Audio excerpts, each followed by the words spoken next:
Breaking news now before you go. A person is in the hospital after a shooting. This happened near 30th and Whitmore just before 11 o'clock last night. City officials telling us the person's injuries are serious. Also breaking overnight, about 20 minutes later, a person was rushed to the hospital following this crash. It happened in the area of Blondo and Papillion Parkway. The cause is unknown. And an update to breaking news now here at the Alert Desk. We are now learning that 17 people have died after those Russian strikes hit Ukraine overnight. The large-scale attack targeted the capital city of Kyiv. Now, over 90 other people are hurt. Russia used ballistic missiles, cruise missiles, and drones in that attack.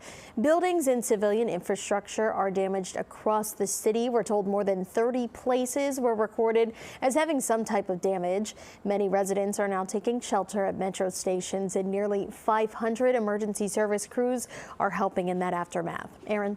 More top stories now. A woman was taken to the hospital after a shooting near 30th and Blondo.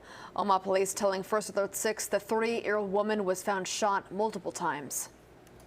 Well, Bennington police arrest a Minnesota man accused of sexually assaulting a child. Alec Jones is behind bars in Minnesota this morning, awaiting extradition to Nebraska for first-degree sexual assault of a child, among other charges. Governor Jim Pillen has approved permanent regulations from the state's Medical Cannabis Commission.